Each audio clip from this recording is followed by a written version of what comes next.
Well, hello there, it's Darren here. I'm in the shed talking about my tomatoes again about blight. So, somebody that I know that grows a lot of tomatoes and he's really successful at it, answered and said that it's not blight. The problem is sometimes you can mistake things for blight. I'll show you. Like the brown of the leaves over there, you think, oh, blight. Tomatoes are coming again. I took a few tomatoes off, and you technically would say that's blight. In my mind, that's blight, but he says it isn't.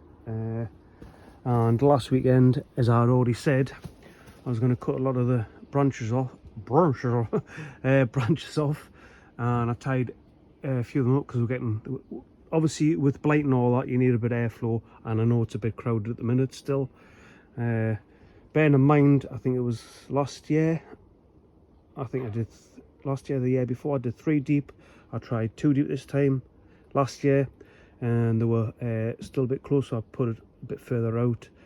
I think I'm going to end up doing just 1 row next year and probably putting them in here because obviously I've got the greenhouse stroke hothouse that I've built, which I haven't sorted out yet. So I'm going to have to start putting stuff in there. Whether all the tomatoes are going there, I don't know. So I cut as much as I cut off. As you can see, I've seen bits on the branches, because that's one of the telltale signs. Your tomatoes going like that. You could say it might be blossom end rot. You're not getting the calcium in the plants, but then at the same time it could be the weather. Because a lot of my raspberries here, they started to go mouldy, starting to rot, simply because of the weather being the way it was. And this week it's obviously picked up a bit, where it's got a bit warmer. Did I chop some more before there, which I thought was blight? So I've chopped them outside, stuff like that. Definitely think it's blight, but as I'm getting told, it isn't. Stuff like that. But then I've took it out, and it's starting to go soft, but most of it is solid. There are seeing that. Normally with blight it would be soft, but this isn't. As you can see, I can take that off and it's alright under there. There might be just a stain of this stem, I don't know, but obviously I've got the stuff out here, and I did put it out here on purpose to see if it was blight, because I've got all the potatoes here right next to it. So I thought, if it's blight, I'm actually not quite sure how fast blight it passes on to plants. I put this on here for purpose to see whether it would affect the plants, but it hasn't. Some have sort of, but the problem was I hadn't been coming down and watering enough, so I think it's just dried out a bit.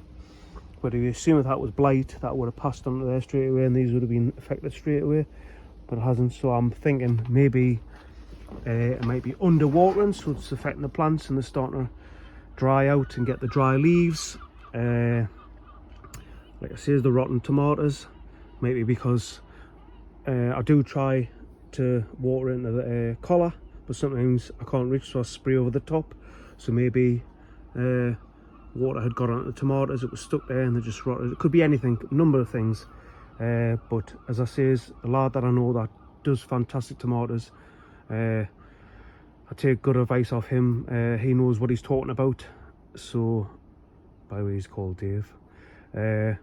So I appreciate him answering it, because I was waiting for his answer, because I thought he'd end up watching the video, so I was waiting for a little answer off him, and he come back and he says it's not blight. So that's the thing about when things happen and all of a sudden everybody's getting blight and they're seeing things and ripping it out. I like to give the plants a second chance, a third chance, fourth chance. I don't want to think that I see a little bit on my tomatoes and all I do is just rip the whole lot out. I just don't want to do that. I have to spend all that time And yeah, some people say it's probably because there's no airflow, they're getting squashed. Yeah, because I need to tie them up. I need to get some string again and tie them up. But it's finding 5 minutes to do it. So yeah, they're lying on top of each other, so that may cause it as well. You know, that's down to me. I do know that. And you know, I did explain that I had the door open there and the door open here for airflow. But the problem with that, you see, was that it was raining, damp, cold, ideal conditions, moist for air, humid for the blight.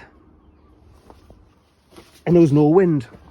So there was no wind, and still, you know, you could say it's a bit like, technically when you like go on holiday and it's humid and it's that horrible, sticky, fantastic environment for blight. So there was no air coming through, even though I had these doors open. Someone had commented and says, you know, you should keep your doors open, blah blah blah. I know that, and I did have them open. But the thing is, look at the draw. A lot of the people that's got the blight, they say it's, you know, the ones outside that look outside. I've only got one tomato, which I had a spare one. I shoved it outside, and you know, you could say that's blight, but at the same time you could say it's just drying out. But take its chance. I did come down and find a tomato that was quite rotted again amongst them, but I would think that if it was proper blight, this whole thing would be gone by now. That was a week ago. This is one reason I left this outside as well, to make sure that it wasn't blight, because if I come down and this was completely gone, then I would know that, or like, you know, take some measures to protect my plants, tomatoes, really, all that effort. Anyway, it's bye from me. Hope if you did get it, that you got as many tomatoes. I know they're probably green, you're probably trying to ripen them. It's nothing worse. But yeah, look at my beauty there. Oof, lovely, massive. Anyway, it's bye from here. I'm rambling on. See you later. I'm in the shed. Bye.